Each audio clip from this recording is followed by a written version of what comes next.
Braking நியூஸே பாத்தீங்கன்னா இன்னைக்கு TVK கட்சியில அஜிதா யார் அப்படின்ற இடத்துல தான் இன்னைக்கு பயங்கரமான நியூஸா போயிட்டு இருக்கு.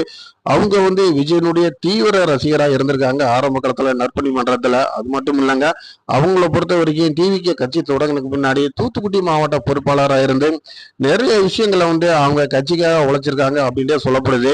அவங்க ஒரு பெரிய பட்டதாரி, அதாவது எம்எஸ்சி முடிச்சு பிஎட் முடிச்சிருக்காங்க. பட்டதாரி மட்டும் இல்லைங்க, கட்சிக்காக தீவிர ஒரு பற்றாளரும் இருந்திருக்காங்க.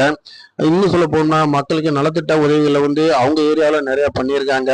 மழை காலங்களில் நிறைய பேத்துக்கு உதவிகளை புரிஞ்சிருக்காங்க. அது மட்டும் இல்லைங்க, இன்னும் சொல்ல போனோம்னா அவங்கள பொறுத்த வரைக்கும் ஆளுங்கட்சியவே எதிர்த்து சில இடங்கள்ல கண்டன போராட்டங்கள் கூட நடத்தியிருக்காங்க. இந்த அளவுக்கு கட்சிக்கு உண்மையா விசுவாசமா இருந்தவங்களுக்கு இப்ப ரீசெண்டா தூத்துக்குடி மாவட்ட செயலாளர் பொறுப்பு அவங்களுக்கு கிடைக்கும்னு நினைக்கும் போது அவங்களுக்கு கொடுக்காம சாமுவேல் ராஜ் அப்படின்றவங்களுக்கு கொடுத்திருக்காங்க. இது அவங்களுக்கு ரொம்ப ஒரு அதிர்ச்சி ஏற்படுத்தி இருக்கு.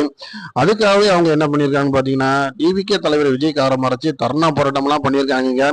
பொதுச் செயலாளர் ஆனந்த் புஷியை கூட அவங்களால சந்திக்க முடியல. அந்த அளவுக்கு அவங்க எதனால இவங்களை ஒதுக்குறாங்க அப்படின்ற ரீசனை கூட அவங்க வெளிப்படையா சொல்ல கிடையாது. இன்னும் இவங்கள்ட்ட கூட அதை கொஞ்சம் தெளிவா அவங்க தெளிவுபடுத்தி இருக்கலாம். இது எல்லாமே இருக்கும்போது அவங்க மனசுல இப்பயும் என்ன சொல்லிட்டு இருக்காங்கன்னா, நான் சாகும் வரைக்கும் எனக்கு டிவிகே கட்சியினுடைய இதுக்காகத்தான் நான் உழைப்பேன், அந்த கட்சிக்காக தான் என்னோட உயிர் உடல் எல்லாம் அப்படின்ற மாதிரிலாம் அவங்க பேசியிருக்காங்க. அவங்களுடைய ஆதரவுகளோட அவங்களுடைய போராட்டங்களை ஞாபகப்படுத்திட்டு வராங்கன்றது உண்மை. இன்னும் சொல்ல போனோம்னா அவங்க கண்டிப்பா நிர்மல்குமார் அப்படின்றவருக்கு ஏற்கனவே பொறுப்பு கொடுக்கும்போது கூட ஏகப்பட்ட இடத்துல அவங்களுடைய எதிர்ப்பை பதிவு பண்ணியிருக்காங்க. ஒரு தீவிர ஆதரவாளராக இருந்திருக்காங்க.